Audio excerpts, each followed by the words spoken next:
bersama Monik yang akan membuka pintu Indodax Room volume 12. Gimana nih teman-teman semua kabarnya? Semoga kalian semua selalu dalam keadaan sehat ya.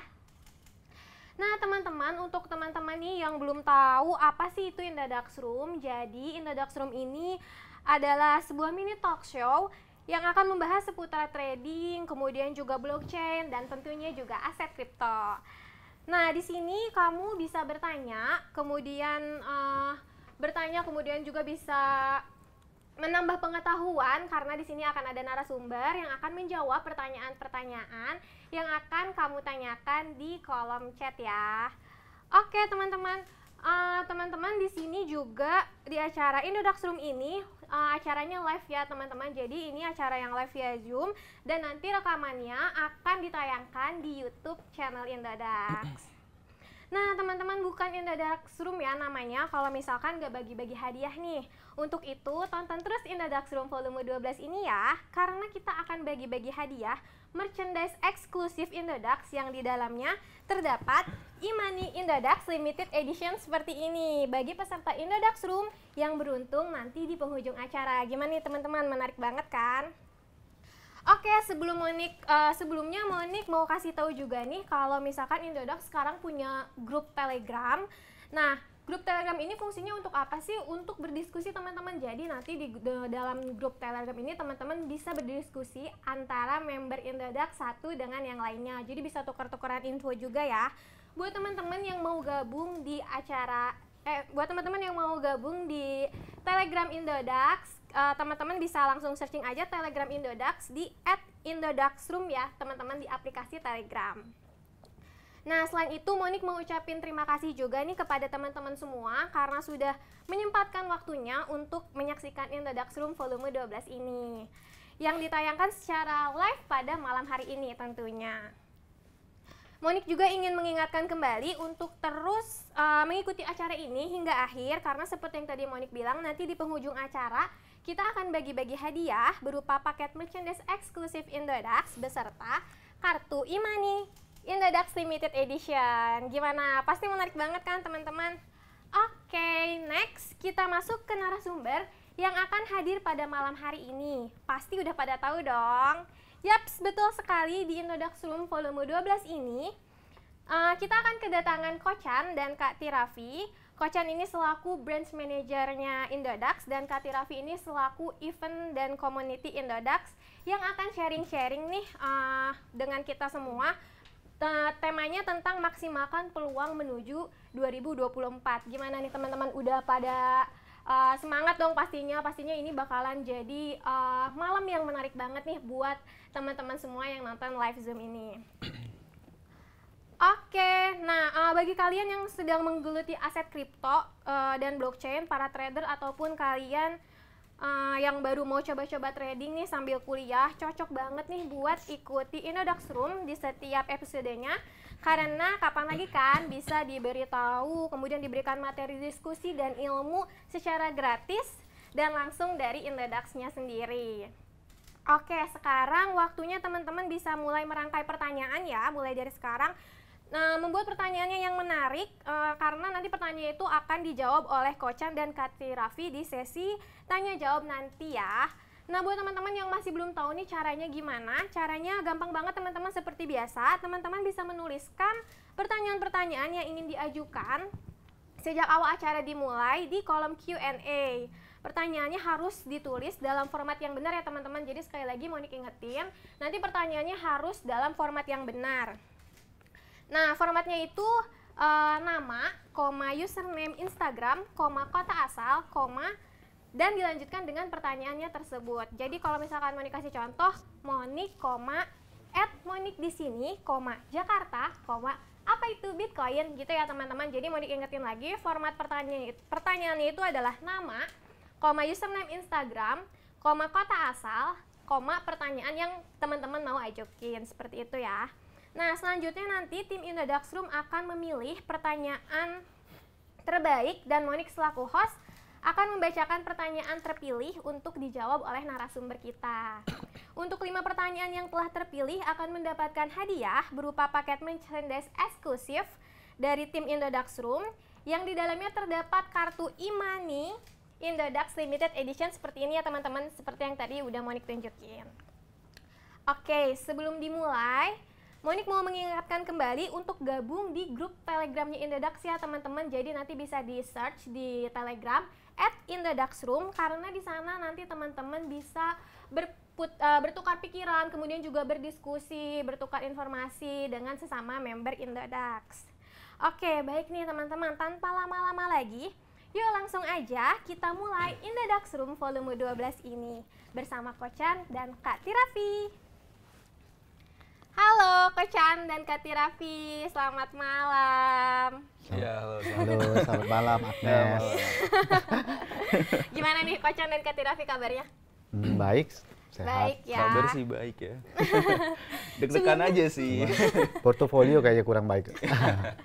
Oke, nih Kocan dan Kak Tirafi, sebelumnya Monik mau mengucapkan terima kasih ya karena udah menyempatkan waktunya nih untuk hadir dan sharing di Indodax Room volume 12 ini. Senang sekali nih bisa bertemu dengan Kocan dan Kak Tirafi. Gimana nih Kak? Kak Tirafi dan Kocan udah siap belum? Karena kan kita akan mulai tanya jawabnya nih. Gimana nih Kocan? Iya. Siap nggak siap lagi ya. Siap nggak siap ya Kocan? Oke, langsung aja nih ya Kocan dan Kak Tirafi, kita mulai nih ke pertanyaannya. Jadi di sini ada beberapa pertanyaan ya nanti yang akan Monik tanyakan, kemudian nanti Kocan dan Kak Tirafi bisa jawab. Oke teman-teman, karena ini udah mulai nih teman-teman, untuk sesi tanya jawabnya boleh sekarang didengarkan dan disimak ya teman-teman. Kita mulai ke pertanyaan pertama. Oke, Kocan dan Kak Tirafi nih, melihat aset kripto yang saat ini mungkin dalam fase yang mungkin akan memasuki winter. Boleh cerita sedikit nggak sih bagaimana pengalaman Kocan, kemudian juga Kak Tirafi dalam bermain kripto mungkin dari tahun 2020 sampai dengan tahun 2021? Dari Kocan dulu mungkin. Dari Kocan ya. Oh ya. Pengalaman 2020 ke 2021 ini ya. Lebih baik lah daripada mungkin 2017-2018 sih sebetulnya. Jadi untuk karena sudah ada pengalaman yang terdahulu, jadi pas 2021 ini berhasil portofolionya masih bagus, cuman memang ada beberapa yang nggak sempat exit aja sih ya. Karena kan kita benar-benar tidak bisa 100% prediksi kapan market itu berubah arah atau mungkin sudah memasuki era winter kalau orang sebut itu. Karena sebelum tahu benar-benar bearish itu kita belum bisa bilang winter lah, ibaratnya seperti itu. Oke, jadi memang karena kan aset kripto ini sifatnya memang fluktuatif ya Kocan ya. Betul, jadi walaupun sudah ada prediksi tapi tetap aja nggak bisa dipastikan bahwa market tuh akan selalu naik terus seperti Betul itu ya. Jadi ada nyangkut-nyangkut juga lah ya. Jadi sama mungkin teman-teman juga. Sama ya teman. Tapi nggak apa-apa ya. Oke, kalau dari Kak Tirafi sendiri gimana nih? Kalau saya jelas beda sih sama Kocan. Kalau Kocan kan pemain lama ya. Kalau saya itu baru tahu kripto itu tahun 2019 bulan November kayaknya. Jadi baru benar-benar masuk itu sekitar di tahun 2020 awal sebelum halving day. Jadi masih ngerasain sempat turun dulu ya Kocan ya waktu itu di halving day. Jadi sempat masuk dikit-dikit waktu di halving day, terus di tahun 2020 ke 2021 merasakan rasanya manis ya Kocan ya. Jadi kayak misalkan kita tebar jaring di mana aja itu kripto tuh pada naik. Iya. Terus di tahun 2021 ke 2022 itu udah mulai naik turun karena kan emang mungkin fasenya ya Kocan ya. Iya, memang ada fasenya. Emang fasenya ada naik turun kayak gitu. Jadi asam manis garam ya semuanya dirasain. Iya. Kayak gitu. Wah, menarik banget ya teman-teman jawabannya. Jadi memang setiap orang itu pasti punya pengalaman bertransaksi kriptonya sendiri seperti itu ya. Thank you Kocan dan Kak Tirafi. Selanjutnya nih Kocan dan Kak Tirafi, kemudian ya kan ini di tahun 2020 kripto mulai naik turun kan seperti yang tadi dibilang, dan melihat 2 bulan terakhir itu market itu cenderung turun gitu kan. Nah, bagaimana hal ini dapat terjadi? Bagaimana nih menurut pendapat Kocan dan Kak Tirafi, faktor apa aja sih yang mempengaruhi naik turunnya market pada saat market ya? Oke. Kalau faktor yang mempengaruhi mungkin dari inflasi mungkin ya, karena terjadi, kita belum siap juga waktu itu corona, tiba-tiba banyak stimulus jadi mengakibatkan orang pada waktu itu menginvestkan banyak dana dan sekarang sih kurang lebih inflasinya menjadi tinggi, jadi itu sangat berdampak. Sama juga ada kayak krisis perang di Rusia itu juga cukup mempengaruhi ya tatanan dunia ya, tatanan kripto juga termasuk begitu sih. Kalau dari Kak Raffi sendiri gimana? Kalau dari saya gini, kalau 2021 ke 2022 kenapa turun, emang sudah waktunya turun sih. Jadi kan kalau misalkan kita lihat lagi ke belakang, misalkan time frame 1 jam, 2 jam, 3 jam, 4 jam, kalau misalkan kita lihat candle ya, kalau misalkan dari 6.900 ya waktu itu tertingginya 69.000. Ya 63 ribuan lah sih. Ya, kalau misalkan kita pakai time frame kecil, itu emang terlihat semacam mengerikan ya. Tapi kalau misalkan kita balik lagi ke time frame 1 hari, time frame 1 minggu, dan juga time frame 1 bulan, itu emang harus adanya naik turun. Jadi emang di bulan-bulan ini atau di tahun-tahun ini emang wajar sih kalau menurut saya turun. Dibalik dari beberapa hal yang terjadi di dunia. Sebelumnya sih harusnya Bitcoin itu nggak berpengaruh ya, harusnya sama politik, sama beberapa intervensi di global. Cuman karena mungkin institusi banyak yang masuk, terus juga banyak korporasi yang masuk segala macam. Jadi arah tradingnya agak sedikit berubah sih, kayak gitu. Atau memang siklusnya aja sih sebetulnya. Ya, ini kurang lebih mirip kayak 2017 ke 2018 ke 2019. 2017 kan puncak Bitcoin waktu itu mulai dia turun koreksi itu 2018 ke 2019 sideway. Justru yang lebih mengerikan kalau naik terus ekocennya. Iya. Naik terus tiba-tiba dibanting jauh lebih dalam. Betul ya. Kalau kita ingat 2017 atau 18 itu Bitcoin kan turun hampir kurang lebih mengalami penurunan 80% lebih sih. Jadi kalau untuk Bitcoin pun sendiri sudah beberapa kali mengalami penurunan seperti itu sih, ya. Jadi ya tapi tetap kaget juga sih. Kaget juga. Mental tetap kena ya kok. Iya. Jadi memang market yang turun ini dipengaruhi dalam beberapa hal. Nah, yang tadi salah satunya inflasi ya teman-teman, kemudian juga perang, dan memang sudah time frame-nya seperti itu ya Kocan dan Kak Raffi ya. Wah. Tapering ya. Iya, dan pastinya kita semua merasakan ya efek dari market itu sendiri gitu. Oke, Kocan dan Kak Raffi. Nah, selanjutnya ini kita mungkin sering mendengar kata beli di saat rendah. Apakah ini waktu yang tepat? Apakah ini waktu yang tepat untuk berhati-hati atau waktu yang pas untuk membeli? Nah, gimana nih menurut Kocan dan Kak Raffi? Kalau dari Raffi gimana? Kalau dibilang tepat atau berhati-hati, sebenarnya itu balik lagi ke profil masing-masing. Bagaimana kalian memanage uang tersebut? Satu, di saat sekarang, di saat pasar kayak gini, kita bisa bisa kita bagi 2 hal, long term atau short term. Kalau long term, menurut saya pribadi ini bisa dianalisis lagi sendiri. Kalau untuk long term ini udah mulai saat yang baik untuk dicicil, karena harganya udah cukup turun 40% ada lebih kan? Dari 63.000 itu. Kurang lebih sekitar 60-an persen ya. Udah waktu yang diskonnya cocok cukup untuk besar lah ya. Betul. Kalau misalkan long term lebih dari setahun 2 tahun itu udah waktu yang cocok untuk investasi.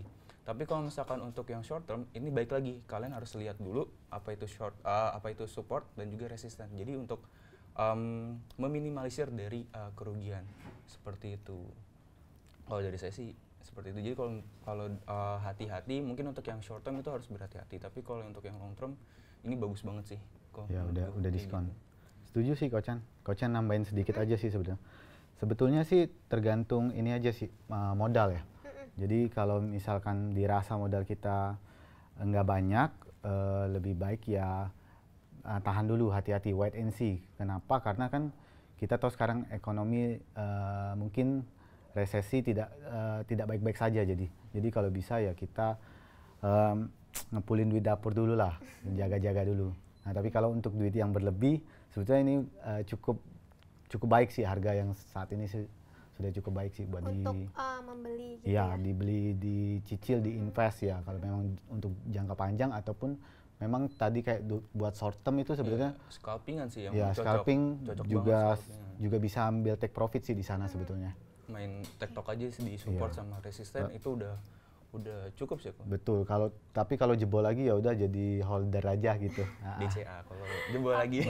Jadi sebenarnya sih Betul. tergantung kepada pribadi kita sendiri gitu Betul. ya, Coach Betul. dan Kak Raffi ya. Sebenarnya kita tuh kebutuhannya apa sih berinvestasi di kripto ini? Apakah kita maunya di long term atau di short term Betul. gitu. Oke, semoga menjawab ya teman-teman. Thank you Coach dan Kak Raffi. Nah, kemudian nih banyak info yang menyatakan bahwa penurunan Bitcoin di tahun 2022 ini adalah siklus yang terulang dan dapat dilihat dari histori pergerakan Bitcoin yang mengalami penurunan pada tahun 2018 sampai 2019 yang kemudian puncak di tahun 2020 sampai 2021. Nah, yang kemudian diisukan bahwa 2024 Bitcoin akan kembali menanjak. Nah, Monik mau tanya nih, emang tahun 2024 itu ada apa sih gitu? 2024. 2024. Banyak ya kok ya? Ada Banyak, apa ya. banyak? Ada pemilu ya, Ya, pemilu di Indonesia ya. tahun politik. Tahun politik ya. Dari Coach dulu mungkin atau dari aku? Bebas dari Raffi dulu deh. Boleh dari Kak Raffi. 2024 itu Dari ada yang muda. 2024 itu ada apa? Harusnya sih ya, 2024 itu adalah tahun recovery pasca pandemi. Jadi kan kita udah melewati pandemi COVID itu sekitar 2 tahun lebih ya. Banyak sekali dampak yang terasa terlebih di ekonomi. Harusnya after dari pandemi ini ada sedikit waktu sekitar 2 tahunan Iya. untuk recovery di tahun 2024. Ada apa lagi? Ada tahun politik, bener dari kata Kocan. Tahun politik bisa kita lihat, ambil contoh di Korea Selatan. Contohnya presiden yang dipilih di rakyat Korea Selatan itu salah satunya karena dia pro dengan kripto. Kayak gitu. Mungkin nanti kalau 2024 ada isu-isu tentang kripto mungkin akan jadi hal yang menarik seperti itu. Terus di tahun 2024 juga itu ada yang paling penting di kripto itu adalah halving day buat Bitcoin. Seperti itu. Harusnya sih ini menjadi opportunity ya untuk kita mulai berinvestasi di kripto. Seperti itu. Mungkin dari Kocan mau nambahin? Iya, nambahin apa ya, intermezzo aja. Kalau pernah dengar berita sih, pemilunya mau dipakai sistem kayak blockchain gitu biar transparan kan. Kan kalau kayak gitu kan keren ya, lebih jujur, lebih fair lah ya, gitu.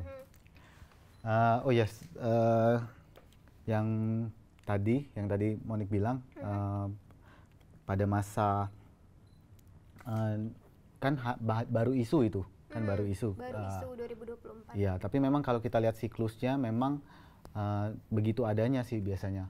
Karena saya mengalami 2017 17 dia naik, 18 19 itu bearish trend sampai 2020 itu masih bearish trend, ada corona, turun lumayan ya, kalau nggak salah sampai 38 juta. Setelah itu setelah halving itu baru agak mulai naik terus ya. Jadi kalau kita mungkin 2024 2025 sih ya, akan siklusnya balik lagi ya kalau memang untuk Bitcoin itu sendiri. Betul ya. Tapi tetap sebenarnya ini hanya prediksi gitu ya. Betul, kembali lagi harus diingat itu apa? Dior. Oke teman-teman, jadi seperti itu ya. Jadi di tahun 2024 itu memang banyak sih ya tadi fenomena-fenomena seperti politik dan lain-lain. Nah, kalau dilihat dari siklusnya memang 2024 ini harusnya seperti itu kan. Betul. Bitcoin mengalami kenaikan, tapi kan tetap aset kripto itu kan fluktuatif ya Kocan, seperti itu ya. Jadi masih belum bisa dipastikan banget nih kalau nanti 2024 itu akan naik seperti itu ya Kocan ya. Biasa sih pelan-pelan naiknya, dari turun habis sebelum halving day biasa turun ya kok. Iya. Turun, nanti after halving day itu akan beranjak pelan-pelan naik sampai kurang lebih setahun baru mulai makin kencang naiknya. Kayak gitu. Tapi kita anggap naif aja sih, kita nggak pernah tahu kan pasar market gimana. Betul. Mana tahu dalam beberapa bulan ternyata tiba-tiba naik kan. Yang penting selalu ada hope ya, selalu ada harapan lah. Karena memang aset kripto ini memang terkenal dengan harganya yang fluktuatif gitu. Betul, ya. Jadi memang ya kita nggak bisa prediksi sih, bisa jadi seperti yang Kocan bilang, Betul, 1 bulan 2 bulan bisa naik atau makanya, bisa juga enggak. Makanya minimal ada lah, Kocan juga nahan ya walaupun sekarang lagi floating loss ya. Holder aja. Udah biasa sih sebetulnya. Nah, kemudian nih kita lanjut ya Kocan dan Kak Raffi ke pertanyaan selanjutnya. Apabila dikatakan bahwa 2024 adalah tahun yang akan membuat Bitcoin kembali melonjak, kira-kira akan menyentuh angka berapa nih? Dan apakah bisa diprediksi dari harga yang sekarang, mengingat sekarang yang mengenal Bitcoin ini udah banyak banget nih. Gimana nih menurut Kocan? Iya sih, kalau balik lagi nih Dior ya, namanya juga prediksi. Kita nggak bisa tahu pasar benar-benar, tapi saya sempat coba lihat dari historical dan coba menganalisa kalau memang halving ini terjadi lagi proses cycle-nya, kurang lebih saya hitung kemarin itu sekitar mungkin bisa naik sampai 120.000 sampai 200.000 dolar lah. Kurang lebih sekitar 1 M lebih lah. 1 M lebih ya berarti? 120.000 ya, 1,5, 1,6 sih ya secara cycle-nya harusnya. Kalau menurut Kak Raffi sendiri gimana nih kira-kira? Kayak mau intermezzo dulu. Jadi tuh gini, ada punya cerita sih waktu itu tahun 2020. Jadi kita sempat diskusi sama Kocan. Berapa nih kok kira-kira nih Bitcoin segala macam. Dulu Kocan masih sebut di sekitaran 350 juta. Waktu itu aku sebutnya di angka sekitar 600 juta dan ternyata salah ya Kocan ya? Salah ya. Ternyata udah hampir 1 miliar waktu itu harga tertinggi. 2021. Iya, 900 lebih ya. Hampir 1 miliar. Dan kita berharap itu 1 M lebih ya, karena kayaknya harusnya bisa segitu ya. Setelah melewati 300, 600, 900 kayaknya lewat, bisa nih kalau bisa. ternyata Nyaris iya. ya. Jadi balik lagi kalau misalkan apa yang diomongin sama kita berdua belum tentu itu kejadian atau mungkin melebihi dari ekspektasi kita berdua. Kalau dari saya itu kayaknya sih 1,5 M 2 miliar tuh harusnya bisa sih. Wah, gimana nih teman? Menarik Tapi banget ya. Dior ya. Sebenarnya sih kalau misalnya ngomongin harga kanik segini, wah langsung mungkin biar pemirsa yang lagi nonton juga teman-teman semua juga pasti kayak wah gitu ya. Biar ada semangat lah ya. Semangat ya untuk nabung. Ya tapi tetap ya kok Kak Raffi seperti yang kita bilang tetap harus analisis. Mudah-mudahan Monik gak salah jodoh lagi lah ini prediksi kali ini. Iya, semoga ya teman-teman semua, pasti kita semua berharap yang sama lah ya di sini. Oke, kita lanjut ya ke pertanyaan selanjutnya Kocan dan Kak Raffi. Melihat tahun 2024 yang diprediksi Bitcoin akan melonjak, persiapan apa aja sih yang perlu kita siapin agar kita juga bisa menikmati hasilnya gitu? Oke, silakan dari Kak Raffi dulu mungkin. Apa yang perlu disiapin? Sekarang kan kripto itu udah mulai banyak dikenal orang ya. Yang paling penting itu kalau menurut saya itu adalah mental sama knowledge, karena kalau mental sama pengetahuan tentang kripto atau minimal tahu tahu sebagian besar itu kita bisa meminimalisir dari yang namanya kerugian, meminimalisir dari nyangkut kalau kata para holders ya. Karena menurutku itu dua hal itu tuh penting. Habis itu ya pasti modal, banyakin modal. Seperti itu. Mungkin Kocan mau tambahin? Iya. Oke, kalau dari Kocan? Kalau dari Kocan ya siapin tenaga aja sih buat kerja lebih keras ya. Buat ngumpulin modal maksudnya ya. Jadi ketika kita ada modal ya kita baru bisa chip in ibaratnya. Jadi kalau nggak ada modal ya kita nonton aja. Walaupun dia naik kayak saya 2018 waktu itu benar-benar holder jadi nyangkut nggak ada modal jadi hold aja. Jadi penonton aja sih. Tapi ya pada ujungnya sih naik juga sih sebetulnya. Iya. Oke, jadi sebenarnya sih persiapan yang paling pertama nih mental begitu ya Kak Raffi dan Kocan ya, betul teman-teman. Jadi jangan sampai kita kayak ada istilah namanya panic buying sekarang tuh kan, kayak FOMO seperti itu, dan mungkin kita juga harus riset lagi ya. Betul. Kita harus banyak belajar, jangan asal beli seperti itu. Kita juga harus tahu aset kripto ini tuh fundamentalnya seperti apa, bagus atau tidak untuk kedepannya, seperti itu ya. Dan yang ketiga pasti modal ya. Karena semuanya nggak bisa nih kalau nggak pakai modal. Kalau menurut aku sih mungkin kalau untuk aset kripto ini kita mau berinvestasi jangan pakai uang dapur tuh benar ya Kocan, seperti itu ya Kak Raffi. Jangan sampai pakai uang dapur. Jadi betul banget sih. Kalau uang dapur tetangga nggak apa-apa lah ya. Uang dapur atau uang pinjol itu jangan sih.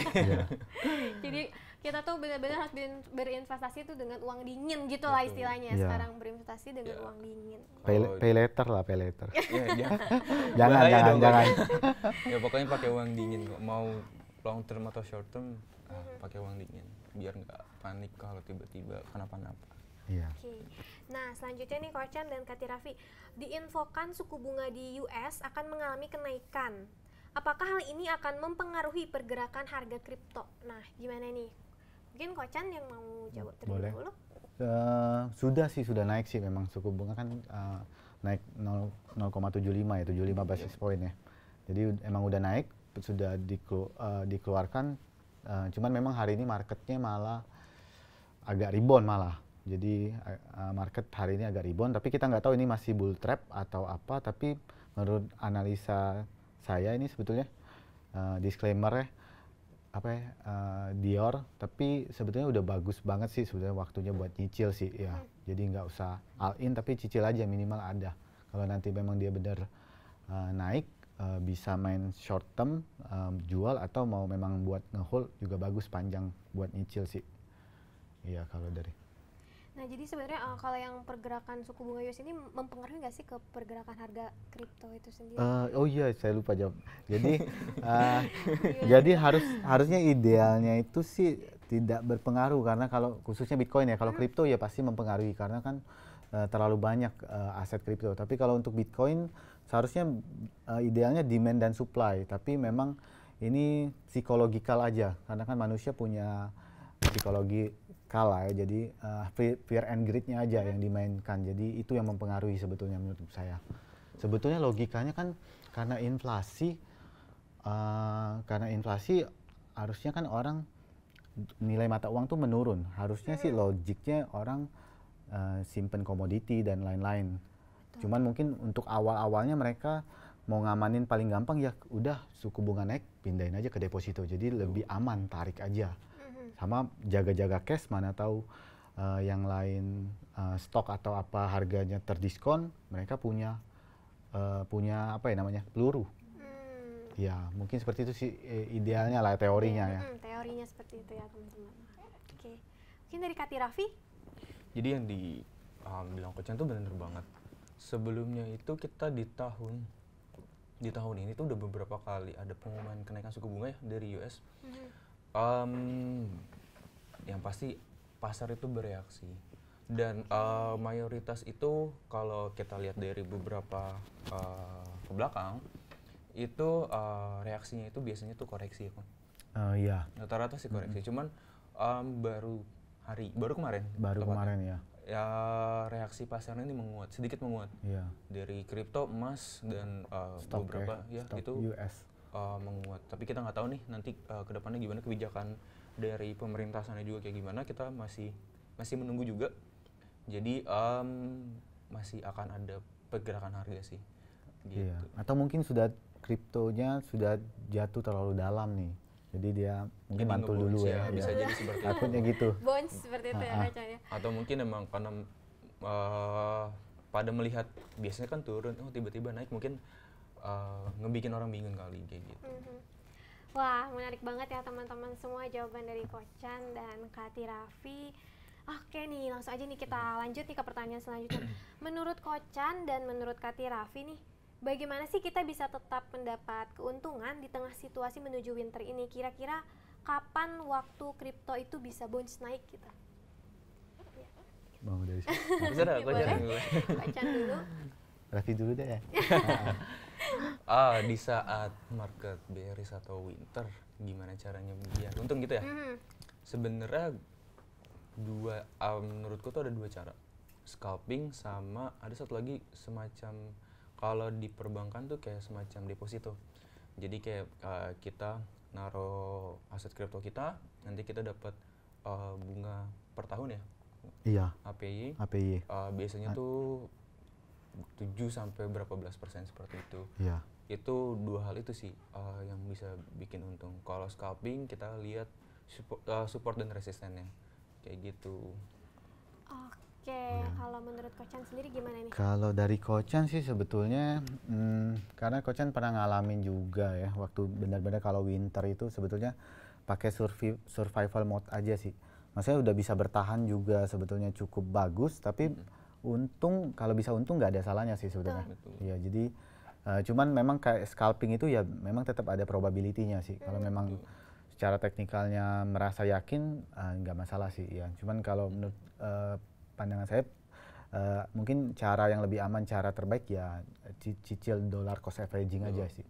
Jadi cicil aja, kalau ada uang cicil, mungkin begitu sih. Kalau staking juga bisa dipakai juga sih kalau jadi buat staking itu. Cuman staking mesti hati-hati, ini aja riset dulu.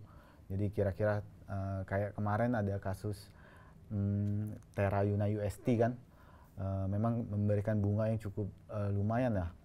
Kalau kita lihat-lihat hampir 20%. Ya, tapi ternyata kan nggak berhasil gitu. Jadi tetap harus ada hati-hati. Harus sendiri sih yang paling penting. Betul. Dan yang paling utama riset ya, seperti itu Betul. ya. Gitu teman-teman. Semoga menjawab ya Yang teman-teman. paling penting modal sih sebenarnya. Kalau modalnya banyak, chip in terus kan nggak bisa habis, Betul. unlimited. Modal dan riset ya. Tapi yang paling pertama memang modal sih, karena kita kan Modal. nggak bisa investasi dong kalau nggak ada modal gitu. Betul ya. Makanya kita harus kerja keras di musim winter ini sih. Oke nih Kocan dan Kak Raffi, pertanyaan terakhir nih mungkin dari Monik. Nah mungkin kan banyak nih di antara kita, mungkin teman-teman juga yang hari ini lagi nonton di Zoom yang nyangkut nih gitu. Karena kondisi kripto yang sekarang tidak menentu. Nah kalau menurut pandangan Kocan, kemudian juga pandangan Kak Raffi, apakah perlu jual kah gitu? Atau didiemin atau malah nyicil membeli lagi gitu? Gimana nih menurut Kak Raffi? Boleh? Raffi, boleh. Oke, tadi katanya dijual ya? Iya. Sebenarnya balik lagi ke profil masing-masing. Kalau misalkan kalian nih masuk di paling atas banget di 63.000 atau which is itu sekitar hampir 1 miliar. Iya.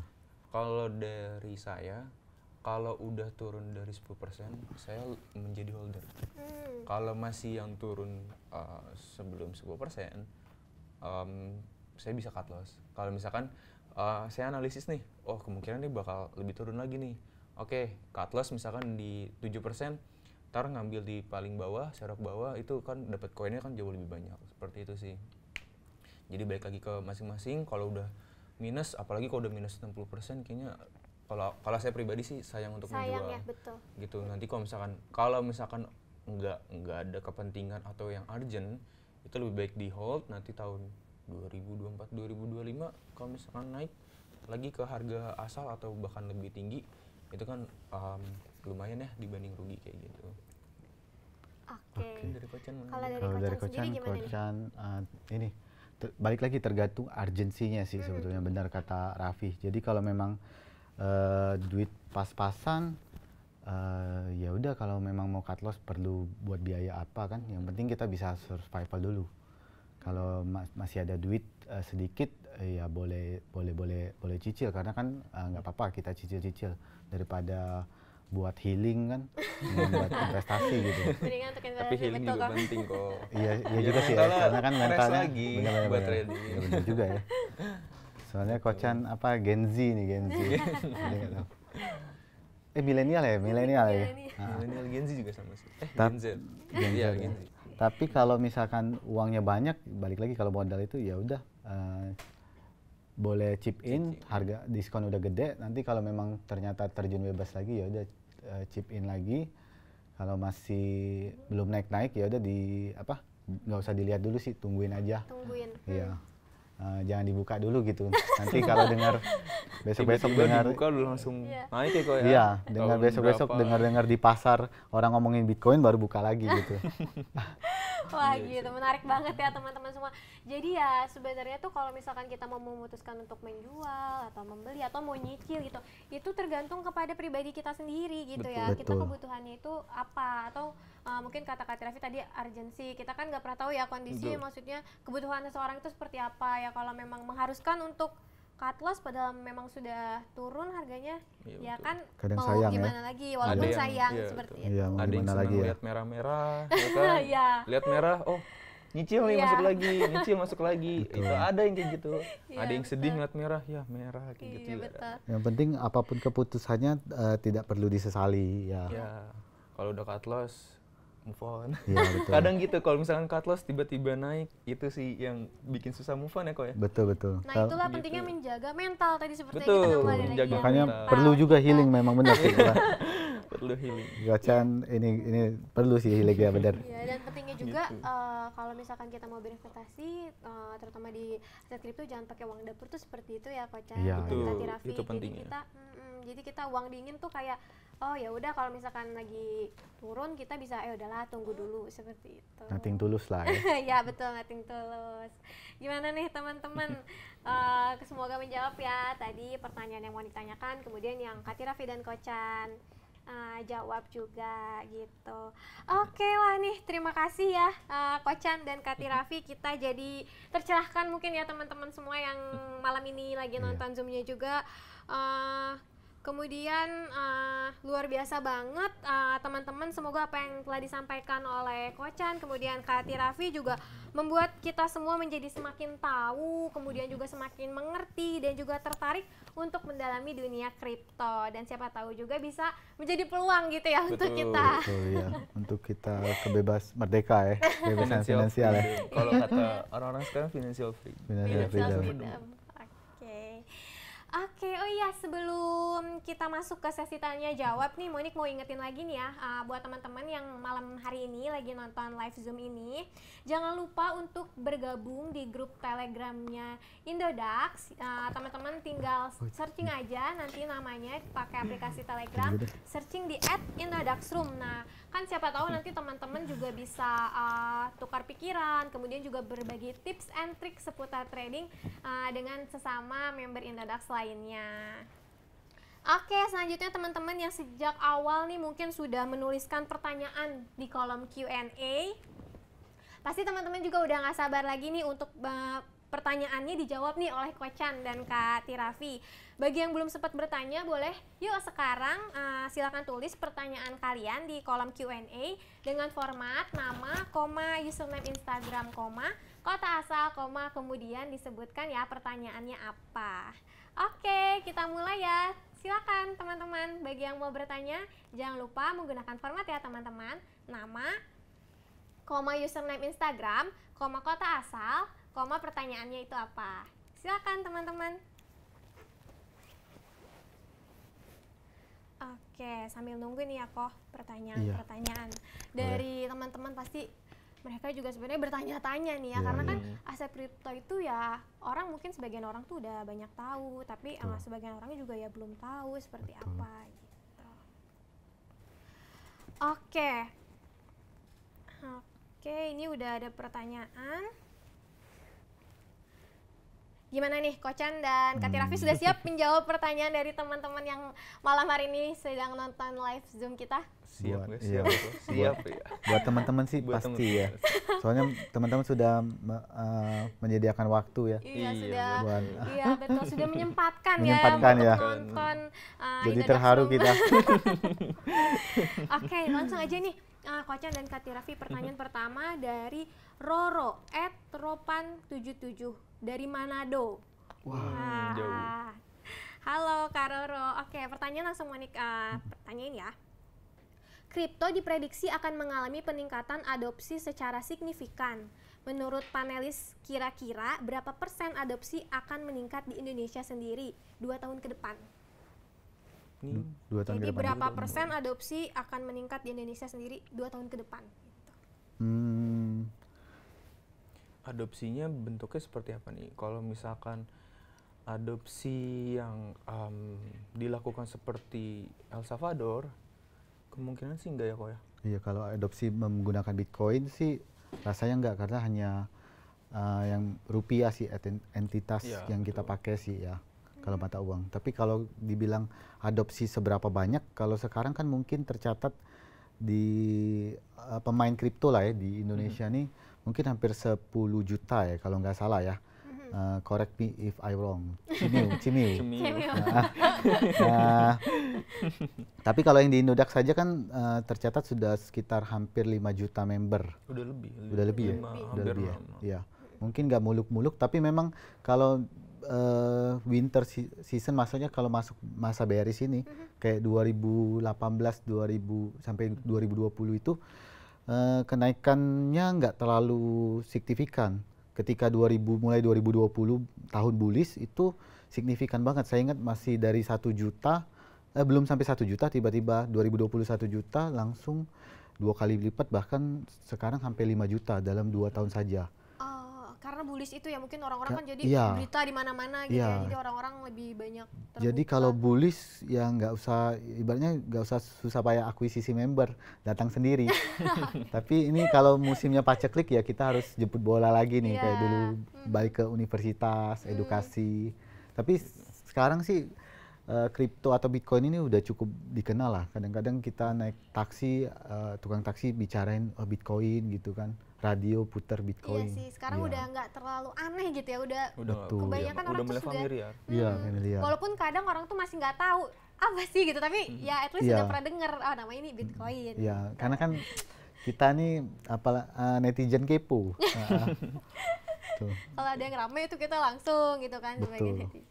Kalau- Oke.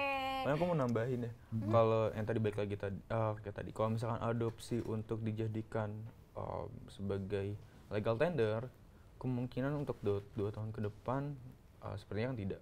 Tapi kalau misalkan blockchain ya nih yang diadopsi nih, Teknologinya lah ya. teknologinya diadopsi 2 tahun ke depan itu Bakal menurutku banyak banget iya, perusahaan atau bahkan kita itu akan memakai teknologi blockchain itu sendiri. Iya. Jadi sekarang aja tuh udah banyak di bidang pertanian, di bidang Betul. nggak cuma keuangan ya, di bidang pertanian pun ada. Itu yang udah menggunakan teknologi blockchain. Jadi kalau 2 tahun ke depan itu cukup lumayan panjang untuk belajar blockchain. Pasti akan ada beberapa gebrakan di bidang tersebut. Seperti Iya. itu sih. Belum lagi evolusinya kayak NFT, metaverse, iya. Ya, kita bisa Nanti ke lihat depan. nanti. Iya. Web 3.0 ya seperti itu sih. Itu bisa dijadikan. Oke, wah keren banget nih jawabannya Kocan dan Kak Raffi. Untuk Kak Roro semoga menjawab ya. Kita lanjut ya ke Boleh. pertanyaan selanjutnya. Oke, Terima kita kasih Kak lanjut. Roro. Kita lanjut ke pertanyaan selanjutnya dari Sumarni @Ibu Marni, Depok, Jawa Barat.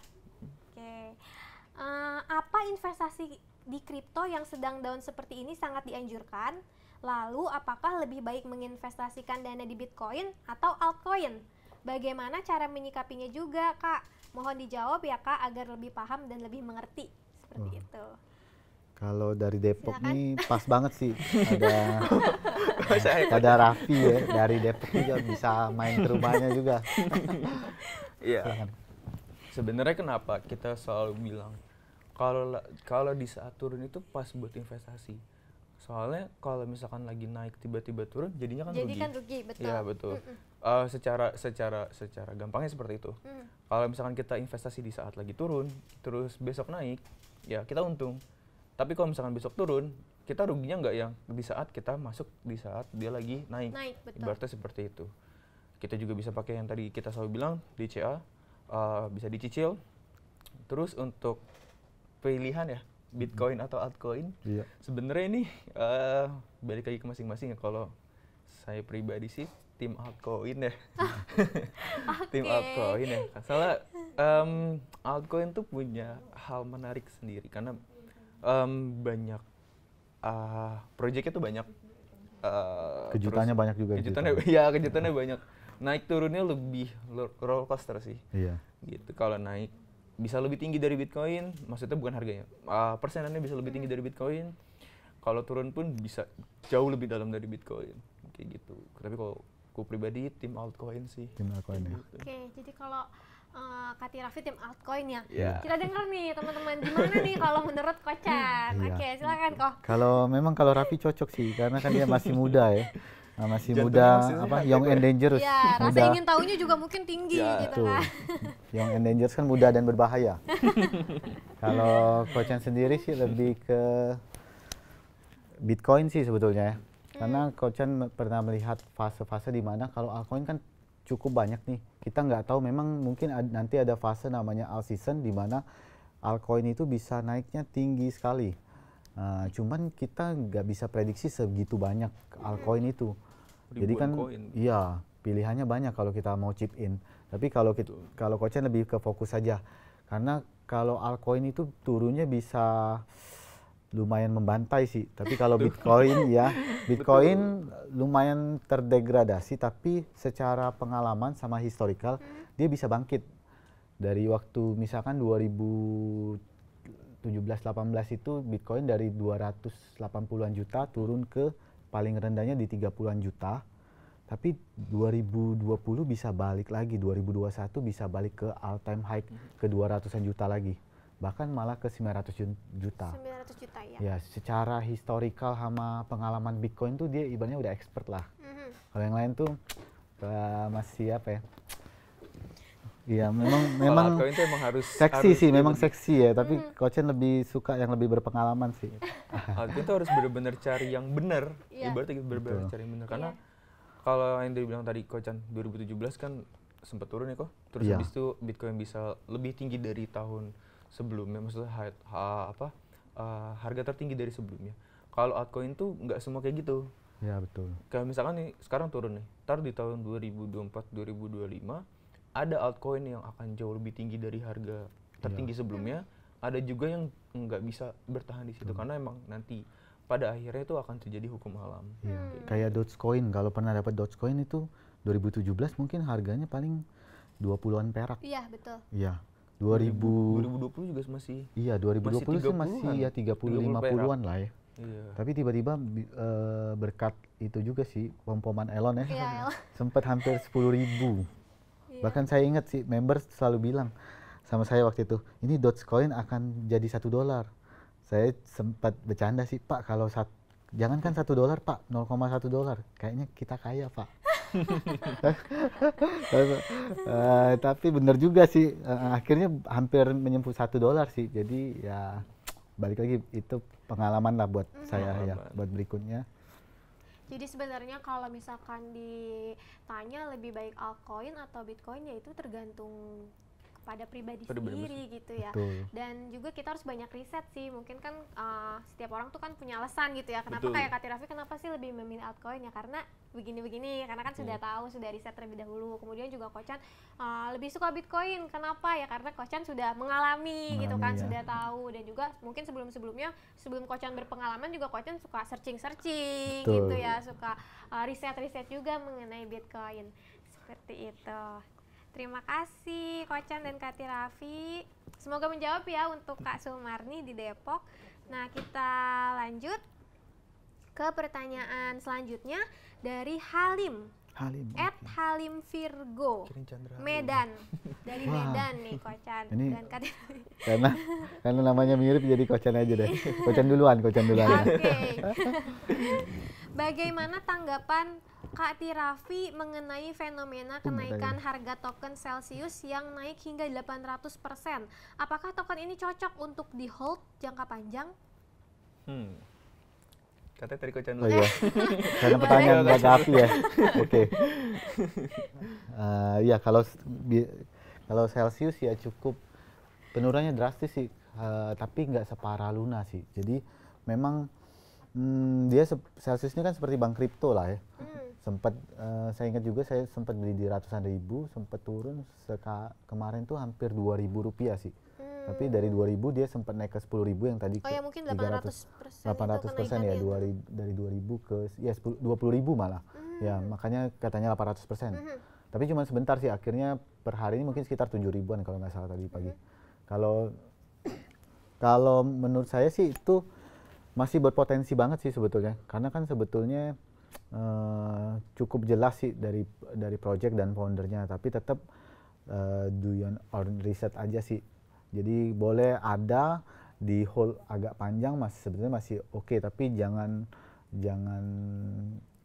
tergantung keyakinan sih kalau mau all in atau tergantung jangka pendek atau jangka panjang. Kalau saya sih lebih ke jangka panjang.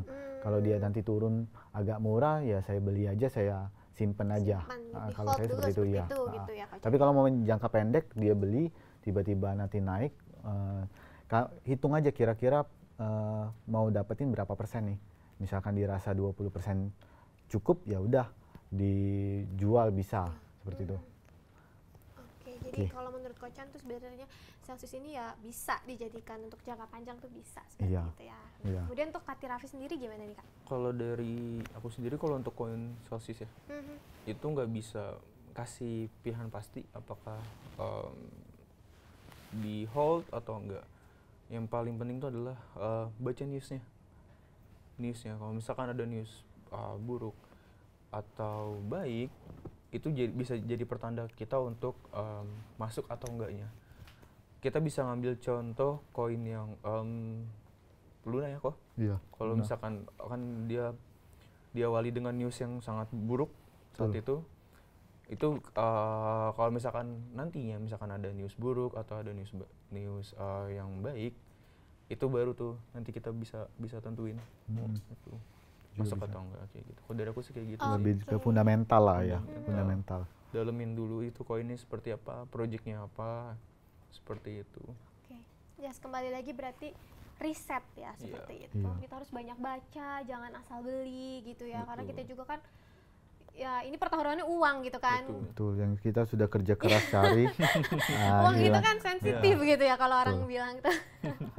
Jadi jangan asal beli, jangan asal karena orang-orang beli atau karena dengar, wah ini udah naik nih gitu langsung ikat-ikatan beli gitu. Tapi tetap kita harus riset, kita harus juga percaya kepada diri sendiri dan punya keyakinan sendiri gitu ya. Iya, karena kalau Celsius sendiri kan kemarin itu newsnya adalah ketika nilai Bitcoin dia hampir ke liquid.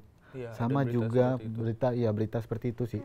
Sama dia menghentikan withdrawnya, itu yang Likuiditasnya ini, makanya membuat tadi orang panik ya, harga Celsiusnya juga tokennya berimbas. Tapi setelah mereka menambahkan liquidity sama membuka lagi kalau nggak salah ya. Kalau nggak salah, cuman saya nggak baca juga, mungkin jadi naik lagi sih kemarin itu. kalau nggak salah tuh di batas liquidnya dia tuh di $17.000 ya. Iya. Untuk BTC di BTC-nya. Awalnya 19.000 dia Ya, tambahin ditambahin jadi likuiditas. 17.000. Nah itu misalkan kita bisa mantau aja tuh news dan harga BTC-nya. Kalau misalkan harga BTC udah ke 18.000, kalian siap-siap. Misalkan ada di Celsius atau ada punya koin ya, misalkan di Celsius itu kalian siap-siap. Cek terus newsnya, cek terus di sosial medianya ya, kok. Iya. Kalau misalkan dia punya sosial medianya, terus sama cek terus harga BTC-nya. Seperti itu. Oke, semoga menjawab ya Kak Halim. Thank you Kocan dan Thank you. Kak Raffi atas jawabannya. Oke, kita lanjut nih ya ke pertanyaan selanjutnya dari Elton Waisaka dari Batam. Apa pandangannya tentang Ethereum yang akan merge karena akan ganti POW ke POS sehingga tidak bisa mining lagi? Apakah akan sangat mempengaruhi harga dari Ethereum itu sendiri yang disebut sebagai Bitcoin killer? Wow, menarik banget nih pertanyaan. Siapa nih kira-kira yang mau jawab duluan? Saudara Kocan, siapa? Eh, Kocan dulu ya. Iya, kalau POS dari POW ke POS sebetulnya sih wacana ini memang dari udah lama banget sih, dari 2017 pun. Lebih ya 2000. Iya, dari 2017 mau ganti ke POS. Tapi kalau menurut saya mungkin ini udah waktunya sih. Karena kan energinya cukup membantu buat lingkungan lah ya. Karena kalau terlalu banyak menggunakan energi itu nggak terlalu baik juga sih. Jadi kurasa ini harusnya selesai yang Ethereum nih tahun ini. Jadi dampaknya ya yang nambang tadinya kan POW. Sebetulnya sekarang tuh sudah ada POS-nya, tapi bisa POS dan POW masih. Oh oke, masih dua pilihan gitu. Ya. Belum full POS. Ya, belum full POS. Tapi kalau nanti sekarang merge benar-benar POS, ya udah nanti yang nambang Ethereum udah nggak bisa nambang lagi. Nah kita lihat nih apakah kuat nih kalau POS dibandingkan POW. Karena kan kalau POW itu kita bisa lihat harga Ethereum itu berapa sih sebetulnya dari cost energinya. Nah kalau sudah POS ini tapi dia ada mekanisme ini sih, minting sama burn sih. Jadi kalau kalian tahu nanti dia ada mekanisme minting sama burn. Nah tapi kalau dampaknya kalau untuk penambang dia nggak bisa nambang lagi, tapi bisa nambang ke koin yang lain sih.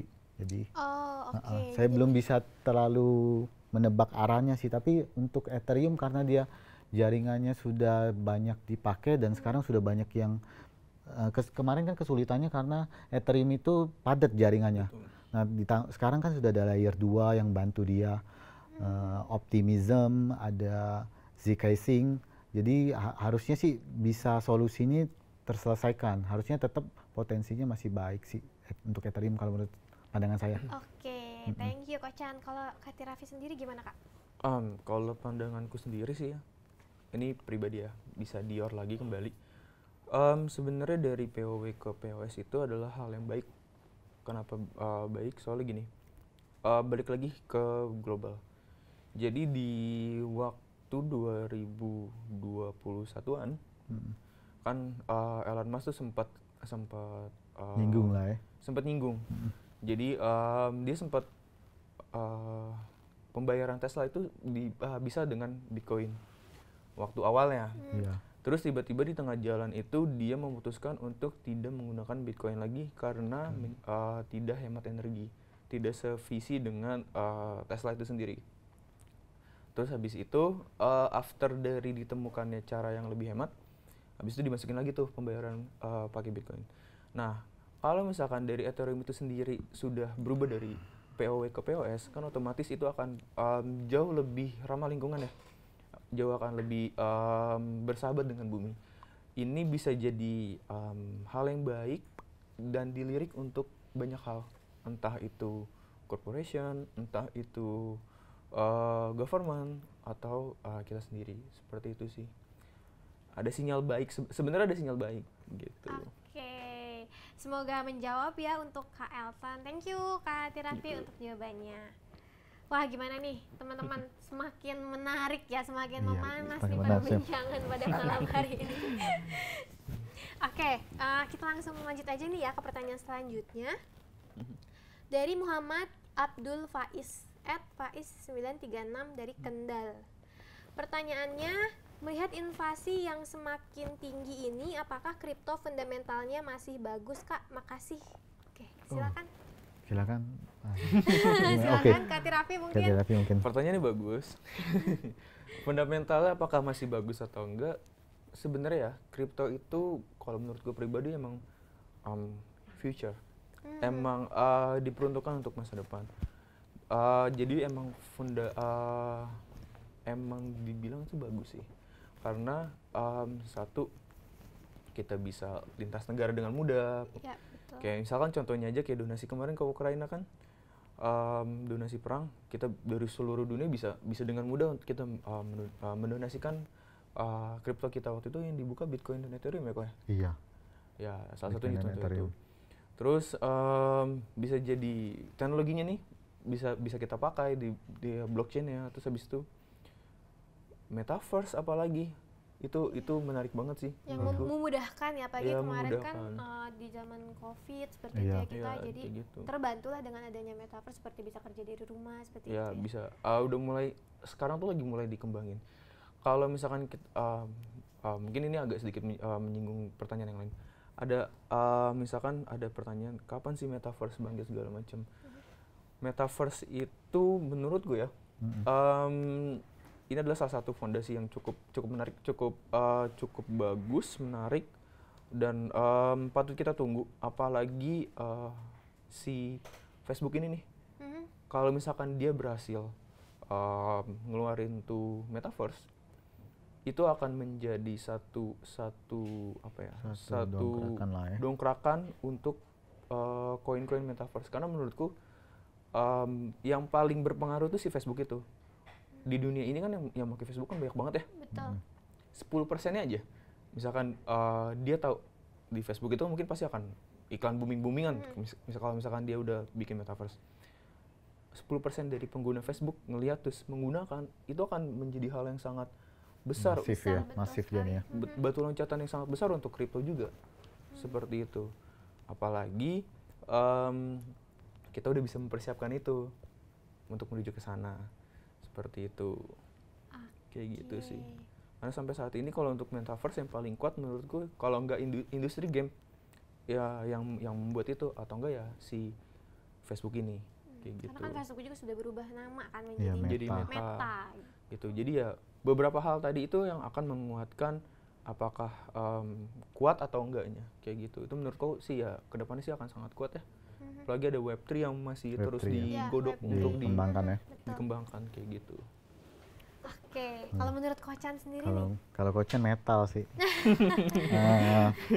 Ya memang benar sih kata Raffi sih, sebenarnya future sih memang kripto ini produk futures lah. Cuman bukan futures market ya, tapi benar-benar untuk teknologi masa depan. Teknologi masa Ya, depan. cuman memang kan itu kadang kita belum bisa ngebayangin kayak gitu kan, benar-benar. Jadi memang pasti adopsinya itu menurut saya pribadi pasti banyak akan namanya kegagalan, berproses lah sebelum menemukan apa ya formulanya yang benar-benar yang bisa stabil kayak gitu. Jadi pasti banyak yang berjatuhan biasanya. Koin-koin kalau kita lihat historical banyak koin-koin juga yang akan berjatuhan sih memang nanti di masanya, iya betul.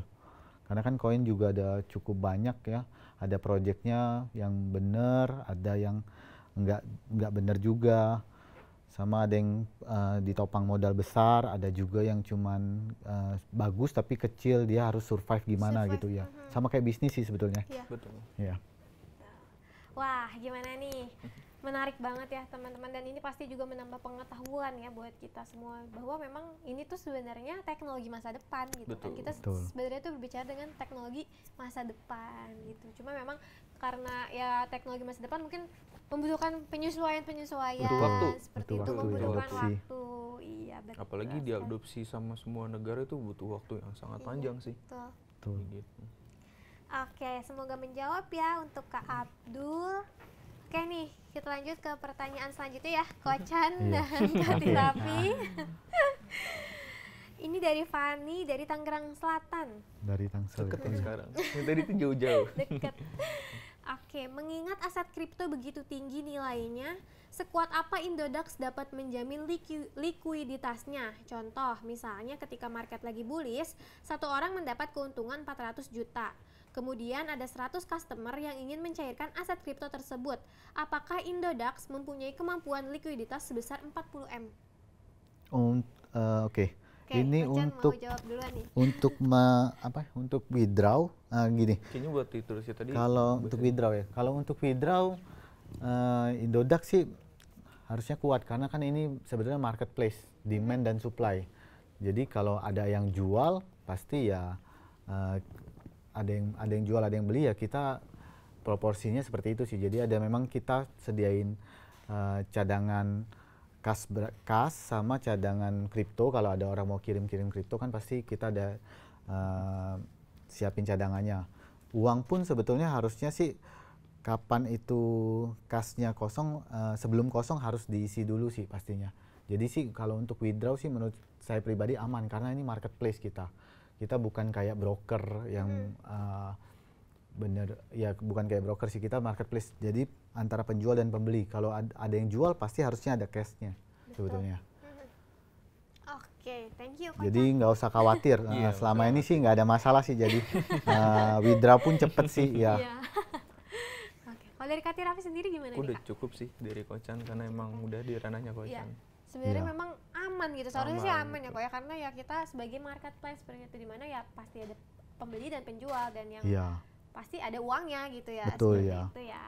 Dan kita marketplace terbesar ya kok. Iya. Di Indodax. Untuk Jadi liquidity jadi karena membernya besar harusnya logiknya liquidity-nya cukup bagus lah ya. Bagus, betul. Maksud dia mungkin tiba-tiba dia mau jual 400 juta dapatnya di harga berapa gitu kan. Kalau liquidity-nya kurang bagus kan dia jadi dapat harga cukup rendah. Tapi kalau di Indodax sendiri cukup bagus lah untuk liquidity-nya. liquidity-nya bagus. Oke. Di Indonesia ya, di Indonesia. Oke, thank you nih Kocan dan Kak Raffi. Wah, teman-teman mohon maaf sekali ya dikarenakan waktunya sudah habis. Nah, untuk kalian yang belum terjawab pertanyaannya, dapat mengajukan pertanyaan, nanti teman-teman dapat mengajukan pertanyaan lagi di acara Indodax Room episode selanjutnya. Oke, teman-teman, gak kerasa ya teman-teman, sesi tanya jawab Indodax Room volume 12 kali ini sudah selesai. Pertanyaannya juga sangat menarik banget ya, Kocan dan Kak Raffi. Dan Semoga juga puas ya. selain menarik kemudian juga mendetail banget nih. Oke, semoga bisa semakin dalam ya pengetahuannya teman-teman semua tentang aset kripto, blockchain, dan juga khususnya dalam memaksimalkan peluang menuju 2024. Oke, teman-teman, sebelum Monik membacakan pemenang pertanyaan terbaik yang tadi sudah kita sebutkan di awal, Monik ada informasi sedikit nih. Saat ini Indodax lagi ada program beli Bitcoin, bonus Bitcoin Rp50.000 gitu. Jadi sekarang ini Indodax lagi ada program beli Bitcoin, bonus Bitcoin senilai Rp50.000 seperti itu. Nah, buat teman-teman yang pengen tahu caranya gimana sih dan bertanya-tanya penasaran, oke, caranya Monik sebutin ya. Syarat dan ketentuannya yang pertama, scan QR code yang ada di layar kaca teman-teman. Kemudian yang kedua, bonus Bitcoin senilai Rp50.000 akan didapatkan oleh member Indodax yang melakukan minimal pembelian Bitcoin senilai Rp1 juta dan menyimpan aset tersebut selama 14 hari pada periode promo berlangsung. Kemudian yang ketiga, periode promo berlangsung pada 2-30 Juni 2022. Kemudian yang nomor 4, bonus Bitcoin akan secara otomatis didistribusikan melalui aplikasi Indodax. Yang kelima, terdapat maksimal 400 pemenang yang akan dipilih setiap harinya. Keenam, kuota promo akan otomatis diperbaharui pada pukul 9 waktu Indonesia Barat dan pukul 15 waktu Indonesia Barat setiap harinya. Yang ketujuh, bonus Bitcoin akan didistribusikan pada hari Kamis setiap minggunya, tanggal 16, 23, dan 30 Juni 2022. Yang kedelapan, harap pastikan akun Indodax sudah terdaftar dan terverifikasi melalui proses KYC. Yang kesembilan, promo ini hanya berlaku untuk satu pengguna dengan satu email, nomor handphone, dan kartu identitas yang sama untuk KYC, yaitu KTP untuk WNI atau paspor dan kitas atau kitab untuk WNA. Yang ke-10, keputusan pemenang oleh Indodax tidak dapat diganggu-gugat. Oke, nah sekarang adalah sesi yang juga pasti dinanti-nantikan nih, karena Monik akan membacakan 5 pemenang terbaik yang tadi sudah bertanya dan pertanyaan itu terbaik yang mendapatkan hadiah merch eksklusif dari Indodax Room hari ini. Wah, gimana nih? Selamat. Sudah ada nih pemenangnya. Oke, langsung aja ya, Kocan dan Kak Raffi, sekalian langsung aja mau dibacain untuk pemenang yang berhasil mendapatkan hadiah pada malam hari ini. Yang pertama ada Roro @ropan77 Manado. Yeay, selamat. Pororo. Salam. Oke, penanya kedua. Aku yang suka bubur beruntung- Manado. Penanya kedua yang beruntung adalah Elton @eltonwaisaka dari Batam. Wah, dari Batam. Jauh-jauh. Iya, yang Jauh-jauh. ketiga Muhammad Abdul Faiz @faiz936 dari Kendal. Kendal, wah. Kendal itu di mana ya? Kendal tuh Jawa mana ya? Jawa Jawa. Tengah kali ya. Yang keempat adalah Sumarni @Ibu Marni dari Depok, Jawa Yeay, Barat. tetangga Raffi. Warga Depok. Kemudian yang terakhir adalah Halim @halimvirgo di Medan. Oh, Horas. Wah, luar biasa ya Kocan dan Kak Raffi. Ternyata yang nonton Indodax Room volume 12 itu antusiasnya luar biasa banget dan Jauh-jauh jauh-jauh sekali. banget Betul. ya. Jauh-jauh mau lihat Raffi ya kayaknya. Kocan dong. Sama Monik ya. Kita bertiga lah kalau gitu ya. Oke, bagi pemenangnya selamat ya. Monik ucapkan selamat. Kemudian nanti tim Indodax Room akan menghubungi kalian langsung melalui Instagram resmi @indodax dari username yang telah dicantumkan. Yeay, selamat untuk para pemenang. Nah, bagi kalian yang belum menang dan mau memiliki merchandise eksklusif dari Indodax, tenang aja, teman-teman juga bisa mendapatkannya dengan mengunjungi official store Indodax di Tokopedia. Jangan lupa yang ada centang ungunya ya. Oke, teman-teman, informasi juga bagi teman-teman yang ingin mendapatkan hadiah menarik lainnya, bisa join grup WhatsApp komunitas Indodax, ikuti aktivitasnya dan dapatkan hadiah menarik. Nah, teman-teman bisa join dengan scan barcode yang sudah terlihat di layar kaca atau melalui link di bit.ly/komunitas Indodax. Oke, teman-teman semua, wah malam hari ini luar biasa sekali ya. Yes, Kita juga kedatangan narasumbernya nih, Kocan dan Kati Raffi juga yang sudah berpengalaman dalam bidangnya seperti itu. Nggak Menarik juga. banget. Hari ini tuh pertanyaannya bener-bener mendetail ya, cukup mendetail Iya. banget dan Bagus-bagus. iya dan antusiasnya luar biasa banget sih teman-teman semua. Oke, demikian rangkaian acara Indodax pada malam hari ini. Sekali lagi Kocan dan Kati Raffi, terima kasih sudah nemenin Monik nih malam Iya. ini. Nah, bagi kalian yang ketinggalan nonton, jangan khawatir karena teman-teman masih bisa menonton Indodax Room Volume 12 ini melalui website indodax.academy dan YouTube channel Indodax ya.